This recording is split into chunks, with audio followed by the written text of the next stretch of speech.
Este es su programa Radio Rebelión, este 16 de julio del 2023. Y bueno, nos vamos con la situación de Perú. Vamos a ver un pequeño videito y luego vamos a hablar con el compañero Taylor Rojas sobre qué se está viviendo en Perú, cómo está la situación a días de esta nueva toma de Lima y bueno, en general, cuál es la situación en el hermano país. Vamos con este video que nos comenta un poco cómo está esta situación y después estaremos conversando al respecto.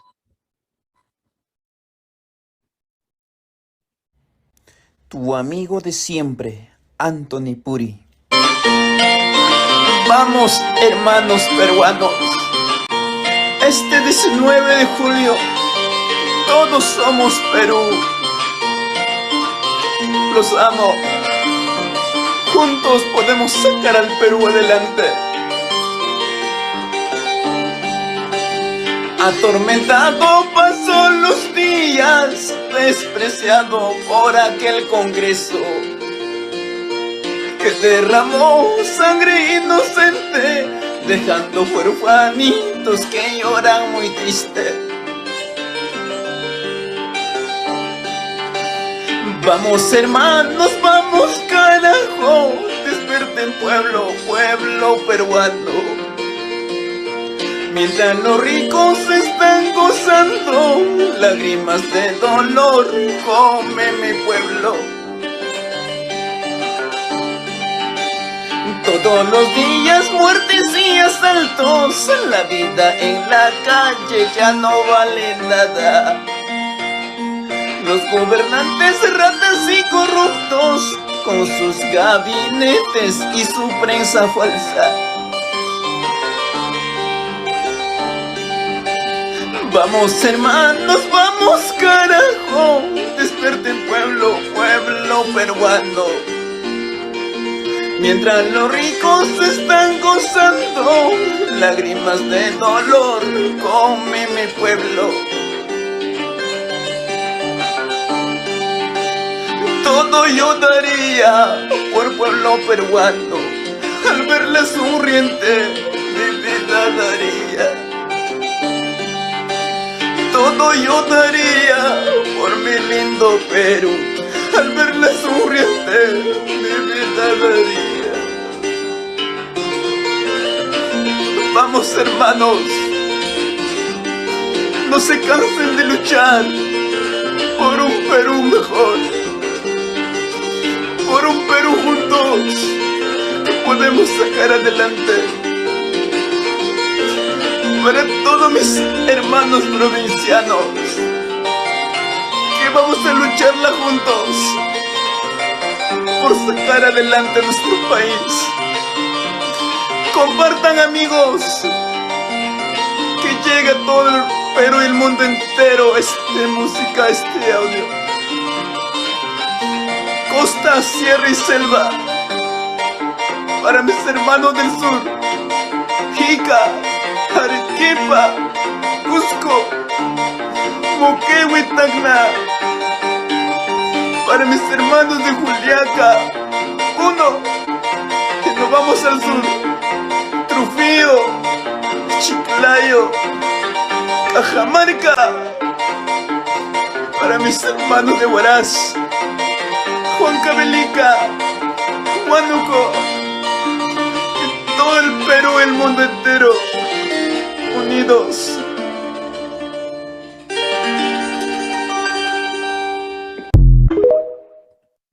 Bueno, ahí teníamos un videito, una canción muy emotiva. Tu amigo de siempre, de Anthony Puri. Bueno, justamente expresando esta necesidad y la necesidad de la lucha que tiene el pueblo peruano, ¿no? Entonces se está convocando para este 19 de julio una tercera toma de Lima. Compañero Taylor, muy buenas noches nuevamente, bienvenido. Bueno, ¿cuál es la situación? ¿Cómo está esta tercera convocatoria? Bueno, ¿cuál es la situación en general de Perú, ¿no? Luego de, bueno, de la imposición de Dina Boluarte como presidenta y, bueno, ¿cómo está toda la situación hasta ahora? Buenas noches, compañeros. Buenas noches con todos los oyentes de la radio. Gracias por la invitación para hablar un poco sobre la realidad del país. Eh, bueno, si entendemos cómo fue las jornadas de diciembre y de enero, podríamos ir entendiendo por qué se llama la tercera toma de Lima y cuáles van a ser las perspectivas. Hubo un movimiento bastante fuerte, eh, más o menos la segunda semana de diciembre, cuando Castillo intentó hacer un golpe, intentó cerrar el Congreso. eh, la derecha, encabezada por el Fujimorismo, reaccionó rápidamente y todo indica que fue toda una planificación para tumbarse a Castillo y su gobierno. Se desenvolvieron unas luchas impresionantes en el sur del país, Ayacucho, Cusco, Puno, el sur Chico, Ica, eh, que costó la vida de alrededor de 80 personas, sobre todo en las ciudades de Ayacucho y Juliaca. En Cusco tuvimos también 2 muertos, un profesor y un joven estudiante, que fueron ejecutados a corta distancia, con toda la premeditación y planificación, al parecer, de la policía que quería dar el escarmiento. La policía y en algunos casos los militares, como en Juliaca. Eh, el gobierno, con estas muertes, paró la jornada. Eh, el premier Otárola salía a la prensa a decir que han logrado pacificar el país, han atacado, han acabado con los comunistas, decía en los medios de comunicación. Pero en realidad fue una pausa, fue un repliegue del movimiento de masas. En algunos casos puede ser algo de temor a la represión brutal que hizo el gobierno. Decía alrededor de 80 muertos, más de 1.500 heridos, que en realidad es difícil de calcular. El reporte más o menos da alrededor de 1.500 heridos, pero como comentaba en otras entrevistas, mucha gente herida de bala o herida por los golpes no llegaron a atenderse en los hospitales por el temor a que vengan la policía a buscarlos. Yo comentaba el caso de un chico en Cusco que se circuló un video por las redes sociales como cerca de donde yo vivo, a 2 paraderos. La policía lo ve tratando de esconderse detrás de un muro y lo agarraron a golpes peor que a pelota de fútbol. Yo lo he buscado a este chico por todos los hospitales para ver si es que desde mi especialidad, que es la fisioterapia, poder ayudar, porque debe haber quedado con muchas lesiones y en ningún hospital lo he encontrado, por lo menos en el Cusco. Hay alguna gente que se ha ido a sus provincias, a sus distritos, a atenderse en postas o a ser atendidos en la casa por la familia. Pero estos meses de repliegue del movimiento tampoco fueron silencio.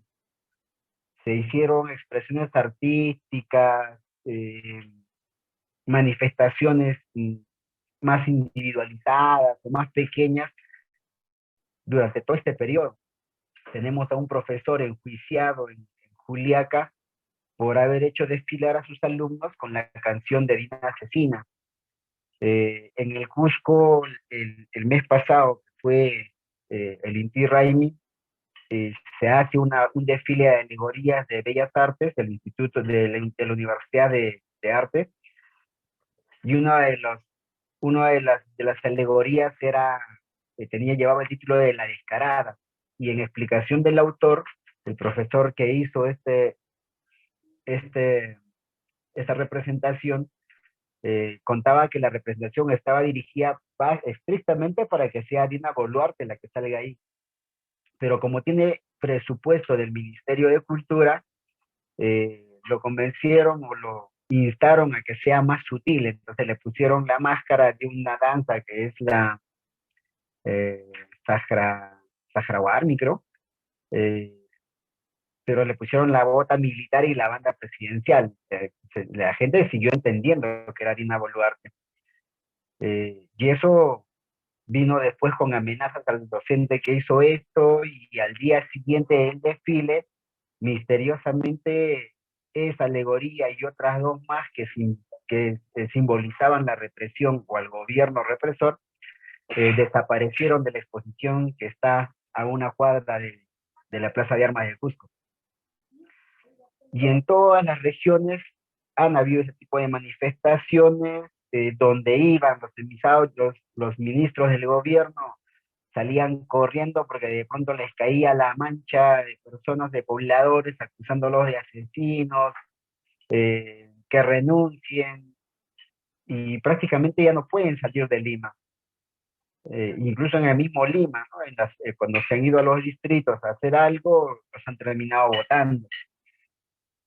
Entonces, ese repliegue va consolidándose ahora en esta llamada tercera toma de Lima.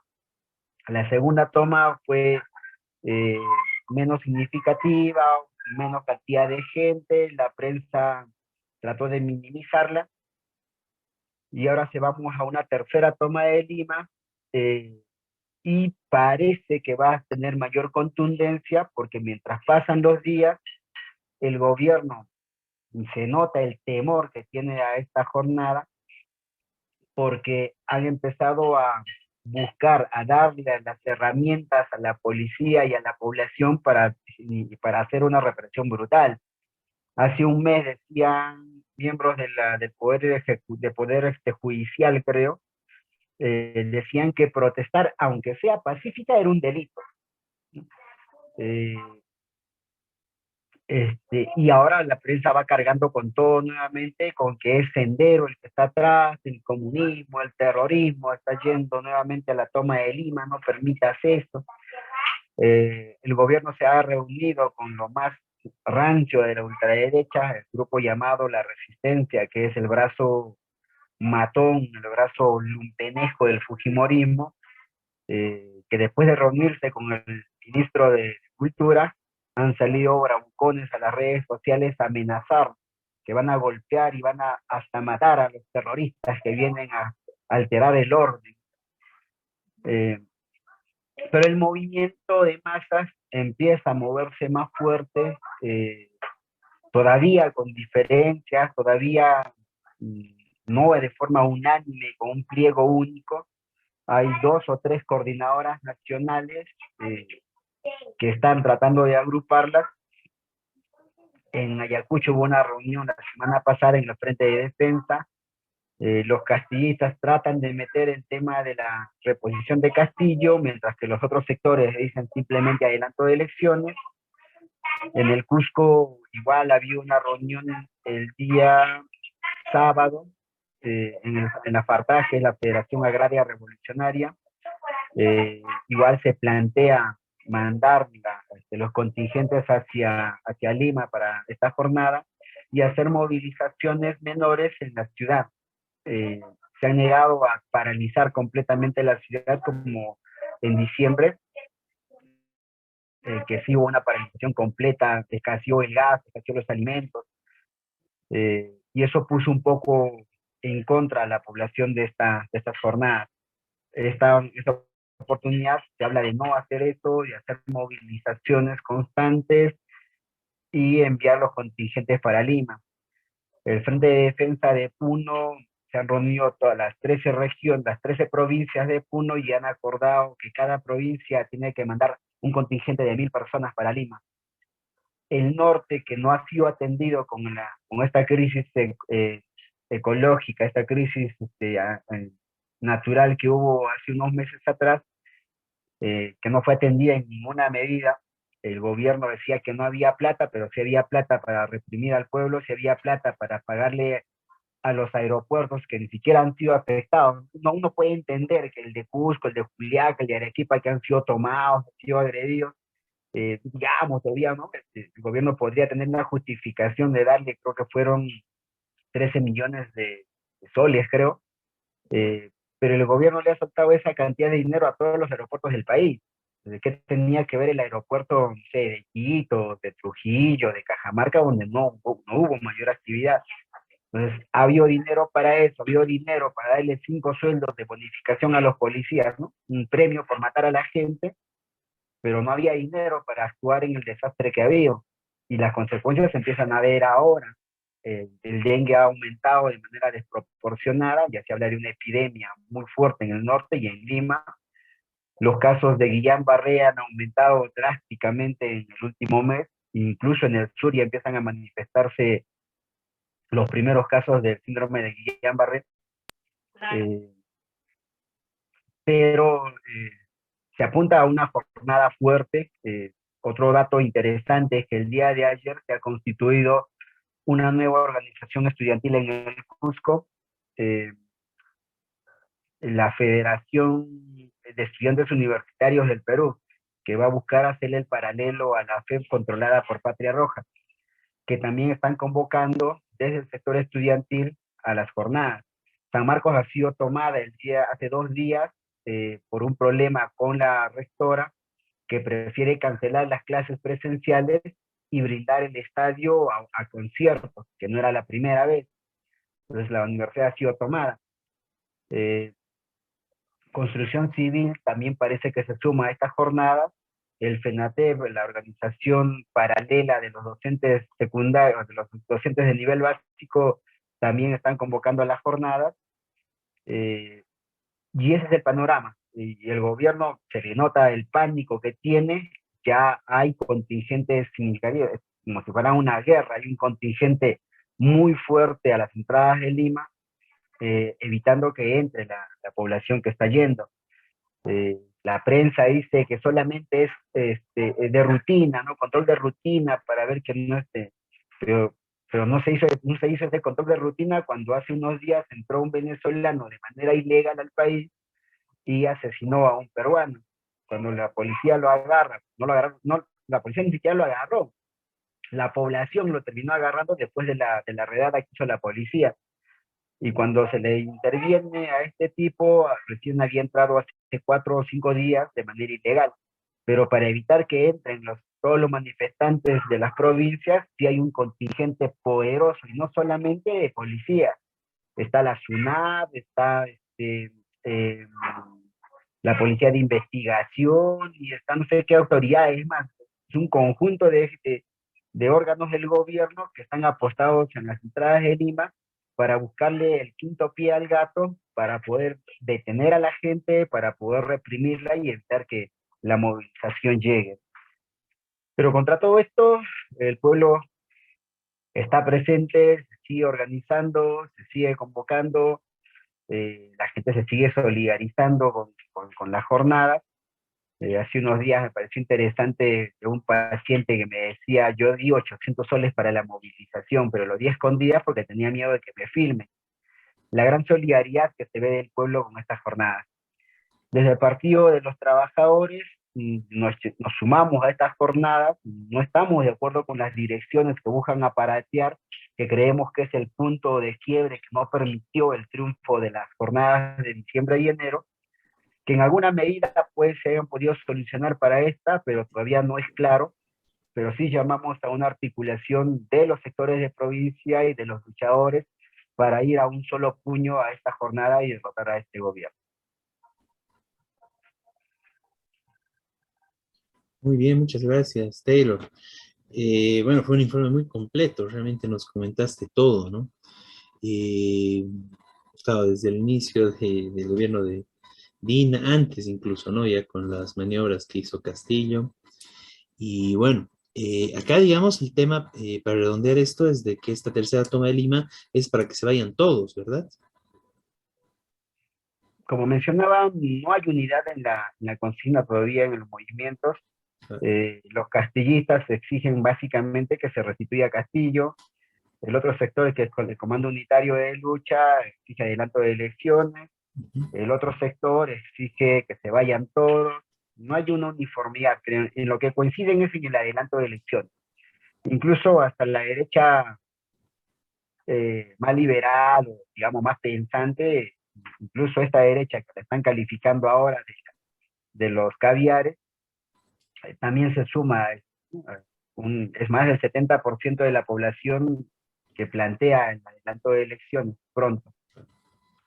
Claro. O sea, y es necesario justamente, bueno, que se vaya Dina y el Congreso, ¿no? Y claro, es la salida, la forma más viable que se vio para esto es el adelanto de elecciones, ¿no?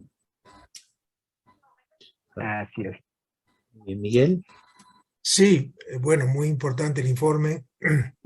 Sí, Y perfecto. lo que es llamativo de Perú, eh, quizá más que en otros países, es la liquidación prácticamente del sistema político, es decir, los partidos burgueses han perdido toda representatividad, eh, incluso la izquierda, la supuesta izquierda.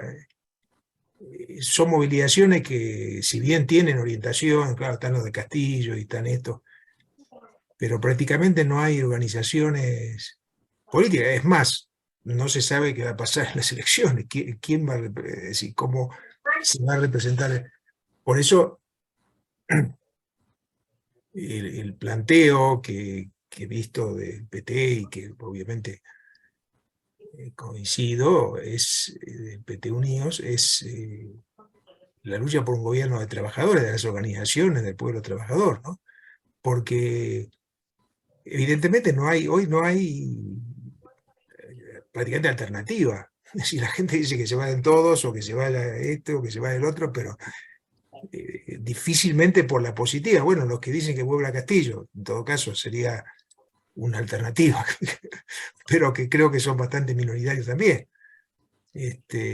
Porque después, además, la propia organización que llevó a Castillo también está desaparecida. Es decir, todo el Parlamento no representa casi a nadie, o una minoría, mejor dicho, sí representa, ¿no? Pero esto es un hecho muy significativo de lo que pasa de lo que está pasando en Perú, digamos. Obviamente no va a tener solución rápida, porque requiere justamente formar una alternativa del pueblo trabajador, ¿no? Que es la lucha nuestra. Pero es muy interesante, digamos. Está marcando una situación que se da en otros países del mundo, pero Perú es uno de los más avanzados en esto. Sí, un elemento interesante que me permites tocar acá es que el partido que llevó a Castillo, Perú Libre, que es de Vladimir Cerrón, un tipo chavista, que tiene todos los planteamientos chavistas, pero que hace un par de semanas uno de los parlamentarios presentó un proyecto de ley para amnistiar a los presos mayores de 80 años. Y esa es una ley evidentemente direccionada, ¿no? Es libertad de Fujimori. Y ahí se nota la alianza que están haciendo de manera cada vez más intensa, e incluso se estaba discutiendo la nueva mesa directiva. Y por ahí aparece uno de los representantes caberos de la ultraderecha a decir que el hermano de Vladimir Cerrón, no recuerdo el nombre, es democrático, ¿no? Y es una persona que puede encabezar o que puede ser parte de la mesa directiva. Habría que pensar en una mesa directiva multipartidaria. Sale el bravucón marinero de Fujimori, de la mutación del Fujimorismo, le decimos acá, de Avanza País, a decir que coincide con Cerrón, con el parlamentario, y que van a conversar, a armar una mesa multipartidaria. Entonces la alianza entre esta pseudoizquierda con el Fujimorismo es más que evidente. Claro. Desprestigio completo de todo el aparato político del país. No hay ningún partido que tenga la más mínima credibilidad ahorita. Y el planteo de que gobiernen los trabajadores y los sectores de lucha es una consigna, pero muy dispersa todavía. Es una consigna que sí la manejamos, intentamos trabajar en base a esto con las organizaciones de las provincias. Muy difícil, como dices, no hay una cabeza visible con la cual coordinar. Entonces, vamos a ver cómo se produce el movimiento para ir articulando a esos luchadores, para poder meter con fuerza la consigna de que gobiernen los luchadores, que gobiernen las provincias, no sé, una cosa así, ¿no? Que gobiernen los trabajadores, aunque el sector sindical no participó en las jornadas. Ahora Claro. tibiamente algunos empiezan. Y había un informe muy interesante que también me parece importante citarlo, un ex miembro del Frente Amplio, investigador, Gino Román, sacaba mucha investigación, muchos datos y evidencia de cómo las grandes mineras y otras transnacionales habían hecho un pozo bastante significativo y a través de las ONG estaban dándole dinero a dirigentes. A la dirigente de Manuela Ramos, una organización, una ONG feminista, demostró que se había hecho una transferencia a través de una ONG de 150.000 soles. Gino Román también menciona que 20 dirigentes de Juntos por el Perú, partido en el que postuló Verónica Mendoza, habían recibido entre 50.000 y 150.000 soles. Dirigentes de la CGTP también. Entonces, eso terminaba explicando por qué el sector sindical fue intimidado o simplemente no se movilizó y no dio casi ningún respaldo a las jornadas de lucha anterior. Bueno, muy bien, Taylor. Bueno, un saludo a los compañeros y adelante con la lucha, que es muy importante. Y muchas gracias, Taylor, ¿no? Un saludo a todos los compañeros. Bueno, hace algunas semanas igual estuvimos haciendo homenaje, ¿no? A Hugo Blanco, ¿no? Que también fue un hecho importante relacionado con la militancia y los activistas allá en Perú, ¿no? Saludos también al compañero Enrique Fernández Chacón, ¿no? De quien estuvimos viendo igual un video hace algunas semanas. Y bueno, mucho éxito, mayor de los éxitos, toda la solidaridad desde acá a Bolivia a la lucha de Perú.